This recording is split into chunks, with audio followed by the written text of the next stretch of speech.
예수님은 오병이어 사건을 마치신 다음에 홀로 산으로 떠나셨어요.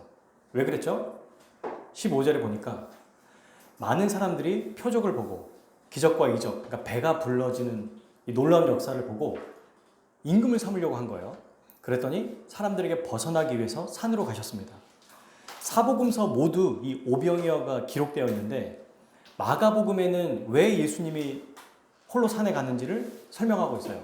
우리가 예전에 봐서 기억이 가물가물할 텐데 기도하시기 위해 산에 가셨다고 이렇게 설명해요. 자, 그리고 여기에는 설명되어 있지 않지만 제자들에게 속히 내려가서 가버나움으로 가라 이렇게 말씀하세요. 왜냐하면 제자들이 지금 어디에 도취되어 있어요? 사람들이 다 열광에 있는 거예요. 계속 그 자리에 있으면 어떻게 될까요? 함께 거기 휩쓸려서 예수님이 말씀하시는 원래의 목적보다 똑같이 인간적인 욕심과 세상의 유익을 쫓아 따라갈까봐 예수님이 제자들도 보내십니다. 그래서 예수님은 산에 올라가시고 제자들은 지금 어떻게 하고 있습니까? 바다에 내려가는 거예요. 바다에 가려면 어떻게 가야 되죠? 배가 있어야 됩니다. 그죠? 자, 그래서 오늘 16절에 저물매 제자들이 바다에 내려가서 이제 바다에서 배를 타고 반대편 가버나움이라고 하는 쪽으로 이제 가려고 하는 그 장면이에요. 오늘 17절부터 21절까지는 본격적으로 제자들이 지금 이동해서 가는 그 과정과 그 가운데 겪는 일을 말하고 있어요. 어떤 일을 겪게 됐는지. 굉장히 단순합니다, 오늘 말씀은. 예수님이 가라고 하셔서 배를 타고 간 거예요. 그게 다거든요. 도착해요, 목적지에. 근데 그 사이에 어떤 일이 일어났는지 그 과정 중에 이걸 보고 있어요. 제자들은 예수님 말씀하신 대로 가버나움으로 가고 있습니다. 그런데 상황이 좋아요, 안 좋아요? 안 좋아요. 무슨 말이냐면 상황을 굉장히 어렵게 만드는 여러 장치들이 있다는 거예요. 자, 16절 저물매라고 되어 있지만 밤입니다, 밤. 그리고 17절 밤에 배를 타는 건 위험해요, 안 위험해요? 위험해요. 그런데 17절에 배를 타고 이제 건너서 가버나움으로 가는데 또 한 번 기록되어 있죠. 뭐라고? 이미 어두웠고. 반복됩니다. 굉장히 어두웠다는 거예요, 지금. 깜깜합니다. 우리 현대 문명처럼 무슨 등대가 있습니까? 아니면 빌딩들이 있어서 배 타고 가도 불을 안 켜도 다 목적지나 아니면 지금 여기가 어디 있는지 다 알 수 있잖아요. 근데 이때는 그런 게 아예 없는 거죠. 캄캄한, 정말 달이나 별만 보고 있을 수밖에 없는 아마 그런 상황이지 않을까 싶어요. 그런데 제자들이 결정적으로 가장 안 좋은 상황을 지금 요한이 설명하고 있는데 그게 어떤 거냐면 바로 뒤에 나오죠. 뭐라고 되어 있습니까? 예수는 아직 그들에게 오시지 아니했다. 그러니까 여러 가지 안 좋은 장치들이 많이 있는데 어두웠고 더 깊은 밤중에 바다를 건너가는데 결정적으로 지금 상황이 안 좋은 제자들이 처한 이 아주 어려운 상황에서 뭐가 있습니까? 예수님이 아직 그들에게 오시지 않았다는 거예요. 이게 사실 가장 결정적으로 불안한 요소예요. 다른 거는 뭐 다 없어도 괜찮습니다. 근데 이게 가장 아주 불안한 요소입니다. 그리고 그때 마침내 어떤 일이 벌어져요? 18절 같이 읽겠습니다. 시작. 큰 바람이 불어 파도가 일어나더라. 그때 어떤 일이 벌어졌냐면 바람이 강하게 불어오는데 호수의 파도가 점점점 세지는 거예요. 여러분, 먼저 바람이 슉 붑니다. 우리가 돛담배를 타고 간다고 생각해 보세요. 큰 유람선이 하나만 지나가도 크지 않은 거, 작은 거 하나만 지나가도 출렁출렁거려요. 제가 저희 가족과 한번 호수에 오리배를 한번 타고 간 적이 있어요. 그래서 우리 혜원이가 또 운전도 해보고 옆에서 막 승원이도 해보고 저도 운전을 하는데 수동으로도 해보고 자동으로도 한번 해봤거든요. 근데 제트보트라고 해서 이렇게 타고 다니는 거 있잖아요. 그게 저기서 가는데도 이게 출렁출렁 거리니까 막 금방 이렇게 왔다 갔다 하면서 위험하더라고요. 그 조그만 제트스키 하나가 이렇게 조금 가는데도 바닷물이 치는 거예요. 근데 지금 상황이 어떠냐면 바람이 얼마나 세게 부는지 파도가 생긴 겁니다. 잔잔했던 호수에 파도가 심하게 생기는데 얼마나 무서웠을까요? 여러분, 이 당시에 혹은 지금 여기 팔레스타인 갈릴리 호수가 굉장히 특이한 지형으로 돼 있어요. 보통 산 위에 있고 호수는 바다보다 위에 있거든요. 보통 비슷하거나. 근데 특히 이스라엘은 세계에서 가장 해수면, 바다의 높이보다 더 낮은 곳이 전 세계에 두 군데가 있는데 두 군데가 다 이스라엘에 있어요. 하나가 사해, 그리고 그 다음에 바다보다 더 낮은 곳이 이곳이에요. 갈릴리 호수. 그러니까 어때요? 바다가 있고 저쪽에 옆에 바다가 있죠. 그리고 바다 옆에는 뭐 땅도 있고 산도 있을 거 아닙니까? 산이 양쪽, 동쪽과 서쪽에 있는 산이 약 800m 정도 되는 높은 산이에요. 산맥이 형성돼 있어요. 그 사이에 호수가 있어요. 그러니까 높이가 어때요? 바다가 있고 산이 있는데 산 밑에 호수가 있어요. 바다에서 바람이 보통 불잖아요. 바람이 불어서 산으로 이동합니다. 산에 있는 바람이 시원하고 세잖아요. 그러니까 그 산에 있는 바람이 호수로 내려오는데 아주 굉장히 강해지는 거예요. 왜? 해수면보다 낮으니까. 그래서 보통 지금도 팔레스타인에는 갈릴리 호수가 바람을 한번 세차게 불면 갑자기 파도가 보통 2, 3m가 생긴대요. 여러분, 우리가 이렇게 타고 다니는 돛담배가 한 허리춤 정도 올까요? 그죠?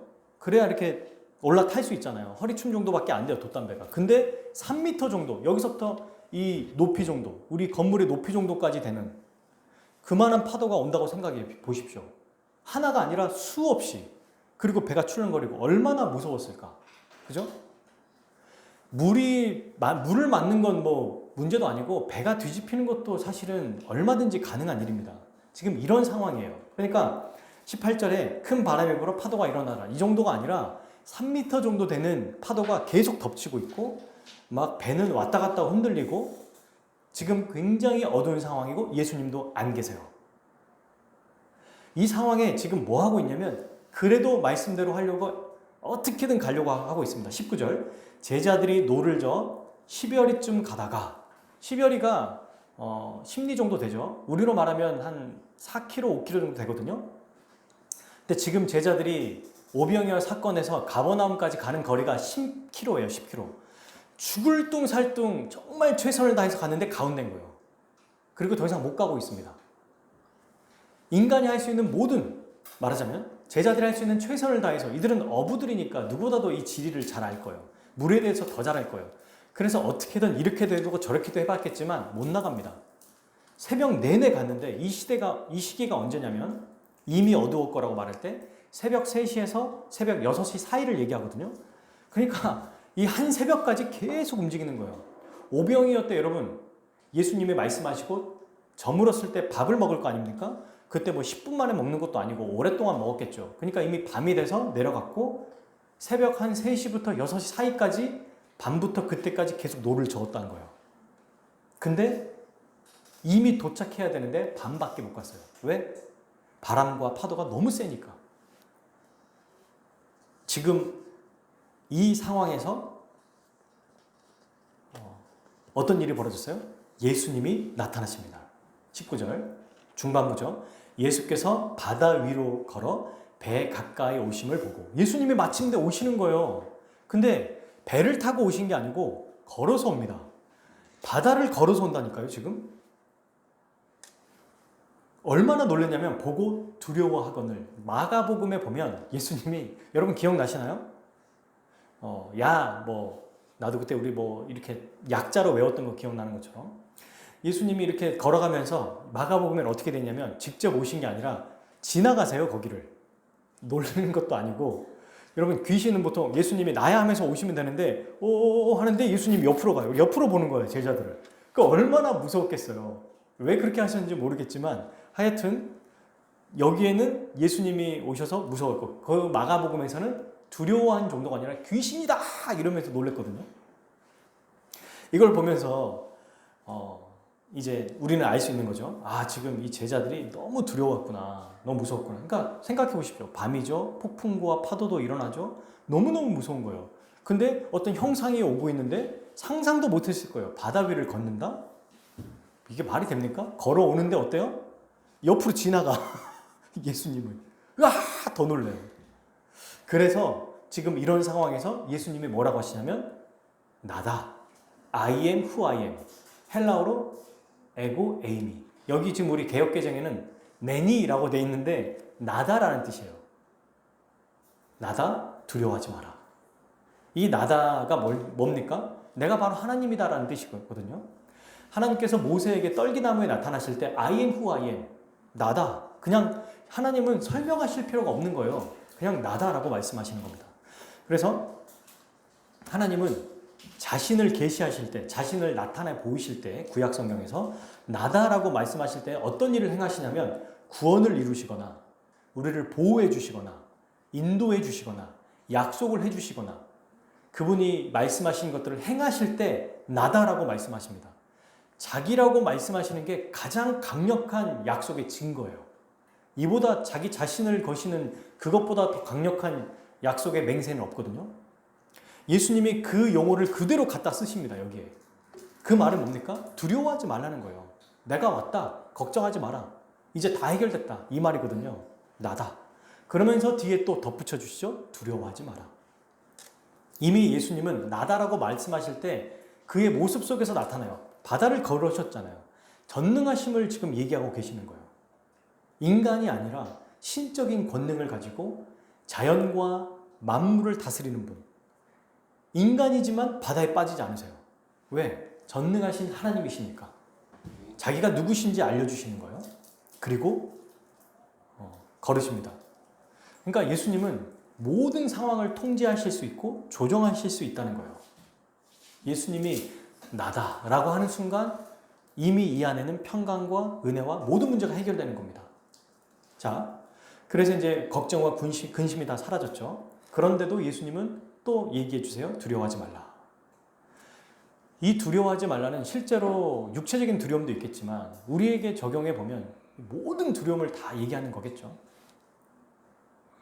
자, 예수님이 이렇게 말씀하시고 이제 마침내 제자들이 예수님이라는 걸 알았습니다. 예수님이잖아. 귀신이 아니었어.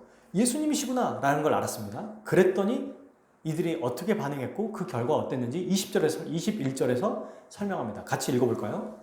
이에 기뻐서 배로 영접하니 배는 곧 그들이 가려던 땅에 이르렀습니다. 아멘. 예수님을 몰랐다가 예수님이 이제 알게 되니까 어때요? 기뻐합니다. 그리고 영접하죠. 예수님이 함께 하시니까 어떻게 돼요? 그 즉시 배가 곧 아주 빠르게 가려고 했던 그 목적지에 도착해요.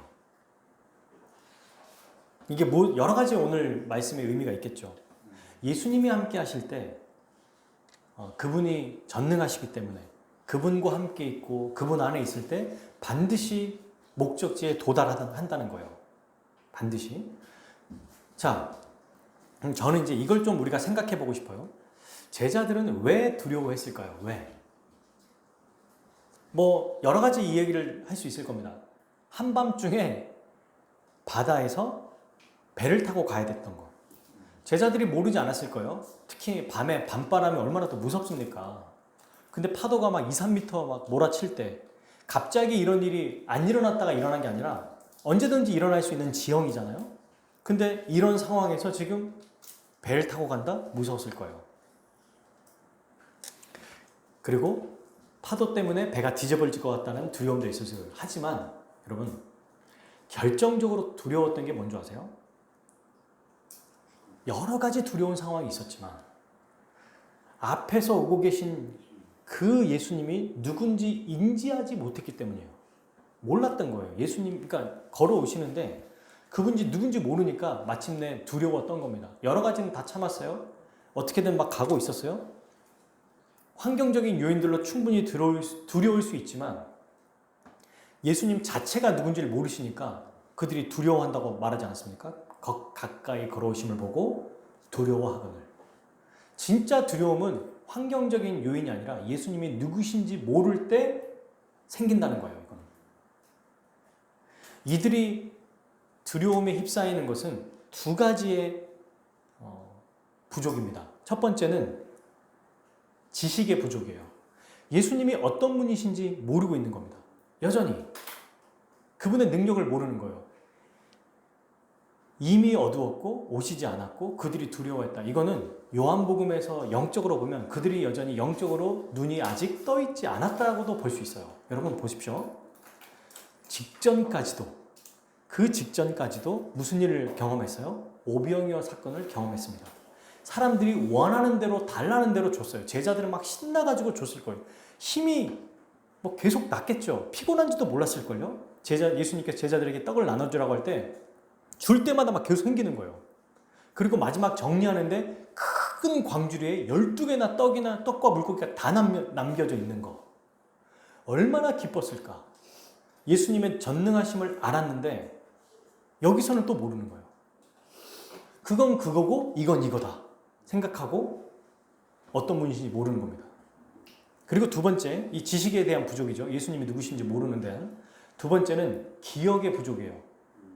과거의 은혜와 과거에 주셨던 그 기적을 새까맣게 잊어버려요. 지금 상황과 대입을 못하는 겁니다.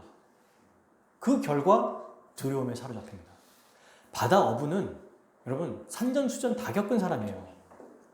근데 예수님이 누군지 모르니까 그거 보고 귀신인 줄 알고 두려워했어요. 결정적으로 예수님을 몰랐어요. 그분이 전능하신 분인지 몰랐고 알아보지 못했죠. 귀신인 줄 알고. 만약 그 직전에 오병이어 사건을 일으키셨던 전능하신 하나님이라고 생각했다면 예수님 아니에요? 물어볼 수도 있잖아요. 근데 그냥 벌벌 떨었어요. 예수님이 온데간도 없고 자기들만 있다고 생각한 거예요. 전혀 예수님을 기억하지 못한 그런 문제를 발생한 것입니다. 사랑하는 여러분, 그러므로 사실 우리는 근본적인 우리 안에도 두려움들이 있잖아요. 그죠? 그런 두려움들이 있을 때 여러 가지 해결책들이 있지만 오늘 이 말씀에 보면 예수님을 더 깊이 아는 것, 그게 진짜 두려움을 물리치고 몰아낸다는 것입니다. 그때 진정한 두려움이 없어져요. 여러분, 제자들이 강한 바람과 파도에 이런 어려움들을 겪었잖아요. 특별하게 이런 일을 겪은 게 아니에요. 어쩌다 한번 겪은 게 아니에요. 일상적인 삶을 살아가는 거예요. 지금 예수님과 함께 있다가 일상의 삶을 살아갈 때 이런 일을 겪었어요. 우리도 마찬가지입니다. 예수님을 믿었기 때문에 더 이상 이런 일이 없어지지 않아요. 어느 순간 어쩌다가 한번 일어나는 것도 아니에요. 이런 어려움들이 그냥 지속적으로 계속해서 발생합니다. 앞으로도 그렇고 지금도 그렇고 과거에도 그랬어요. 언제든지 우리가 상상하지 못한 어려움, 내 한계에 부딪혀서 이건 해결할 수 없을 거야 라고 생각하는 어려움들이 언제든 시시곳곳 발생해요. 처음에 제가 이 말씀을 묵상했을 때는 이런 걸까지 두려워해 하고 그래 라고 생각했는데 말씀을 계속 묵상하다 보니까 어떤 생각이 드냐면 쟤네 왜 저럴까가 아니라 저게 내 모습이다 라는 생각이 들었어요. 왠지 아십니까? 진짜로 우리가 고민하고 있는 것들 있죠. 두려워하는 것들 여러분들도 있고 저도 있잖아요. 그거를 진짜 내 힘으로 해결할 수 있나? 어떤 것 하나라도? 저는 그래서 제 사역을 내가 감당할 수 있을까? 못해요. 내 건강이나 내 자녀들의 어려움이 갑자기 생겼을 때 학교든 아니면 또 어린이집이든 또 가족인의 어떤 일이 생겼을 때 두려움이 생기는 건 당연해요. 두려움이 생깁니다. 아니 예수님 믿었기 때문에 어떠한 어려움이 생겨도 평안하고 의연하게 그걸 해결한다고요? 그럴 수 없어요. 두려워한다고요. 똑같아요. 제자들처럼. 그렇게 반응할 수밖에 없어요. 그런데 그렇게 반응하고 끝날 것이냐 아니면 주님을 기억할 것이냐 주님의 은혜를 붙잡을 것이냐 이게 중요하다는 겁니다. 사랑하는 여러분 잘 생각해 보세요. 예수님이 왜 굳이 바다를 걸어서 그것도 이 마가복음에 보면 곧바로 나다라고 말하지 않고 옆을 지나갔을까? 그들의 믿음을 테스트하신 겁니다. 6장을 보십시오. 산에서 이미 테스트하셨죠. 빌립과 안드레에게. 이 사람들 어떻게 먹일까? 지금 여기서는 바다에서 테스트하고 계시는 거예요. 예수님은 우리 하나님은 한 번 테스트하고 끝내지 않으세요. 또 한 번 테스트하십니다. 반드시 2번 이상 테스트하세요. 이전에 산에서 주님의 능력을 체험했다면 그래 이제 알았지. 자 다시 한번 그 믿음을 발휘해봐. 근데 그걸 보고 싶은 거예요. 여전히 이들은 두려워합니다. 여러분 우리 힘으로 할 수 있는 게 뭐가 있죠? 아무것도 없어요. 진짜 아무것도 없어요. 건강? 직장에서 어떻게 될 거? 당장 뭐 내일 일도 모르는데 어떻게 우리가 이 일을 알 수 있겠습니까? 절대 할 수가 없어요. 알 수가 없어요. 근데 그때 오늘 이 말씀을 통해서 무엇을 우리가 알아야 되냐면 이런 두려움이 찾아올 때 환경이나 상황이 좋아져서 다시 두려움이 해결되는 것이 아니고 주님이 우리 안에 계시다는 것을 생각하고 기억하고 은혜를 붙잡을 때 두려움에서 벗어날 수 있다는 거예요. 생각해 보십시오. 가정 안에 어떤 일이 일어났어요? 직장에서 어떤 일이 일어났어요? 근데 그때 예수는 아직 그들에게 오시지 아니하더니처럼 마치 주님이 없는 것처럼 생각해요. 직장에서, 가정에서 어떤 어려움을 딱 겪었을 때 혼자 있다고 생각해 보십시오. 저도 그런 일들이 가끔 있을 때가 있어요. 어떤 큰 일이 발생하면 곧바로 주님을 딱 생각하기보다 이거 어떡하지? 이거 어떻게 해결하지? 내가 생각할 수 있는 방법, 경험, 생각, 지식을 다 동원합니다. 그리고 그 안에서 최고의 것을 계속 머리로 굴려 생각해요. 그래서 안 되더라도 플랜 A, B, C를 생각하고 그 안에서 만족해요. 뭐 이 정도면 됐지. 여기에는 지난주에 얘기한 것처럼 그리스도가 빠져 있어요. 우리 혼자 이걸 결정할 수 있는 문제도 아니고 해결할 수 있는 문제도 없어요. 근데 주님이 함께 하신다면, 그 문제에 주님이 계신다면, 주님이 역사하신다면, 주님이 도와주신다면 얼마나 우리가 힘이 나겠습니까? 그래서 제자들은 예수님이 찾아오셨잖아요. 그리고 나라고 말씀하셨어요. 나다. 전능한 내가 왔다. 그리고 그 예수님이 두려워하지 말라고 하시니까 제자들이 어떻게 반응해요? 기뻐합니다. 그리고 그분을 영접해요. 여러분, 이 일련의 순서를 보세요. 예수님에 대한 지식이 있으면 어떠한 환경 속에서 두려워하지만 그 두려움에 매이지 않아요.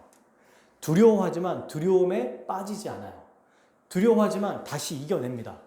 그리스도의 은혜로. 그리고 그분을 기뻐해요. 두려워에 빠지면서 그 안에 걱정하고 또 두려워하고 그 안에서 또 자기의 시간을 갖고 또 거기서 고민하고 막 어떻게 할까 불안해하고 하는 과정이 아니라 그 즉시 주님을 생각하고 그 즉시 주님의 은혜를 생각할 때, 말씀을 붙잡을 때, 말씀으로 능력을 주시는 주님의 십자가를 또 붙잡을 때 곧바로 우리는 주님을 기뻐할 수 있는 단계로 넘어간다는 거예요. 기뻐할 수 있습니다. 그리고 그분을 영접할 수 있는 거죠. 이게 다 연결돼 있어요. 주님에 대한 지식이 없다. 그분의 전능하심, 그분의 사역을 모르거나 혹은 우리는 모른다기보다 기억하지 못하죠. 잊어버리죠. 자주 잊어버려요. 어느 정도 자주냐면 방금까지 아멘 했는데 그 다음 차 타고 나갈 때 확 또 올라와요. 뭐가. 어떤 문제가 팍 터졌어요. 곧바로 이 주님을 생각하는 이 사고가 잘 일어나지 않아요. 저는 이런 것들이 훈련됐으면 좋겠습니다. 내가 어떤 존재인가. 그리스도 안에 연합했고 그리스도가 내 안에 있고 내가 그리스도 안에 있다는 것. 주님은 포도나무고 나는 가지라는 것. 내가 그리스도의 피와 살을 먹고 있는 존재라는 것. 그 안에 붙어있는 존재라는 걸 기억만 해도 두려움에서 시야가 넓어져서 아, 이건 두려워하는 거구나. 내가 잘못된 거구나. 이 문제가 해결 안 되더라도 지금 이 자체에서 두려워하면 안 되는구나를 깨닫게 되는 거예요. 예수님이 그들에게 나타난 것처럼. 여러분 보십시오. 예수님이 이 자리에 없었지만 분명히 여기에는 아직 그들에게 오시지 아니하였던 일인데 안 오셨지 예수님이 모를까요? 이런 상황인 걸 모를까요? 마가복음에 보면 누가복음인가요? 마가복음 복음서에 보면은 뭐라고 돼 있냐면 산에서 기도하시다가 그들이 어려움에 겪은 걸 보고 오셨다고 그래요. 마치 슈퍼맨처럼. 아니 말이 됩니까? 북한산에 있는데 여기 있는 걸 어떻게 알아요? 북한산에 있는데 저기 동해 바다에서 지금 우리가 배 타고 막 파다가 있는 걸 어떻게 알 거예요? 전능하신 하나님이니까 다 아시는 거예요. 기도하러 산에 갔는데 어떻게 배 있는 데까지 걸어와요? 그 순간. 전능하신 분이에요. 전능하신 분.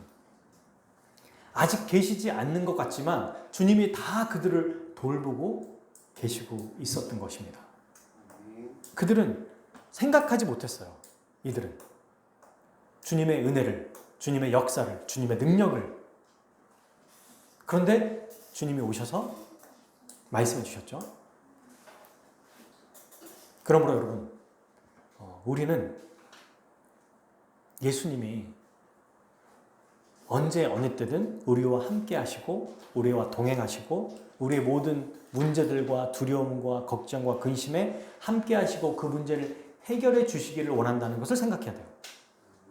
나만 예수님께서 이 문제는 네가 해결하라 이렇게 말씀하신 적이 없거든요. 근데 그 문제에 딱 닥치면 주님을 일단 생각하지 않고 내 힘으로 뭔가 할 수 있는 것들을 계산을 해봅니다. 타진을 해요. 그리고 어떻게 되냐면 두려워해요. 거기에 매입니다. 두려움에 벗어나려고 사람으로 생각할 수 있는 여러 가지 요인들을 생각하고 사람의 지혜를 구해요. 경험을 구하고 계획을 합니다. 안 돼요. 그거 가지고. 주님이 오셔야 됩니다. 근데 여러분, 이들에게도 주님은 안 계셨지만 돌보셨잖아요. 지금 우리 부활하신 예수님, 그분의 영을 받은 우리는 이들보다 훨씬 더 큰 복을 받았어요. 조건이 훨씬 좋아요. 왜? 임마누엘, 그리스도의 영이신 성령이 우리 안에 내주하시기 때문입니다. 그리스도와 연합해서 그와 한 몸 되어 있기 때문이에요. 이 사실만 기억하더라도 문제가 발생하면 주님 이거 어떻게 하죠? 도와주십시오. 여러분들에게 어떤 문제가 있나요? 어떤 어려움이 있나요?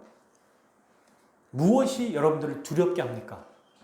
직장 안에서 내 가족의 어떤 것? 나의 건강? 내 힘으로 할 수 없는 어떤 것? 네, 그거를 직접 그리스도로 대입하십시오. 그분이 함께 하시고 그분이 도우시고 역사하신다는 것. 이거를 알고 믿는 게 믿음입니다. 여러분 오늘 말씀을 잘 보세요. 지식에 대한 얘기가 나왔죠. 그러고 나니까 예수님에 대해서 아니까 어때요? 기뻐하죠. 그리고 영접합니다. 믿음의 3요소가 뭐예요? 지식, 동의, 신뢰. 이 모습이 뭐예요? 믿음에 대한 모습이에요. 예수님은 산에서도 테스트하셨던 그 테스트를 여기서도 하고 계세요. 우리가 매일 겪는 삶에 어떤 문제가 발생했을 때 믿음으로 접근할 거냐? 또 너의 방법으로 접근할 거냐? 항상 물어보세요. 항상. 그때 우리는 믿음을 택해야 됩니다. 무엇으로? 그리스도를 더 깊이 공부하고 알아감으로, 그분이 베풀어 주신 과거의 은혜를 기억함으로. 이 어려움에서 우리는 벗어날 수 있고 이겨낼 수 있어요. 여러분, 말씀을 맺겠습니다. 우리는 일상을 살아가면서 여러 가지 두려움을 겪고 어려움도 겪고 고난도 겪을 겁니다. 근데 그때 주님이 나와 함께 하시지 않는다는 생각을 버려야 돼요. 이 문제는 나에게 맡기셔서 내가 알아서 해야 돼 라는 생각도 버리셔야 돼요.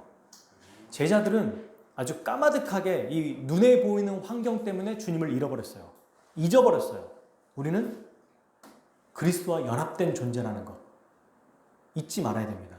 십자가로 이미 구원해 주셨고 성령을 우리에게 보내주셨다는 것을 기억해야 돼요.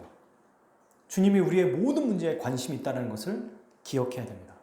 그리고 매일매일 우리를 테스트하신다는 것 잊지 않았으면 좋겠어요. 자, 그러면 두려워하지 말아야 되는가? 아니요. 두려워해도 아무 상관없어요. 괜찮아요. 당연히 두렵죠.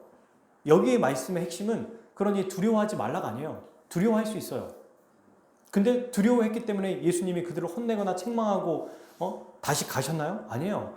두려워했어도 그들에게 찾아오셔서 목적지까지 도달하게 해주셨거든요. 주님이 우리를 도우실 겁니다.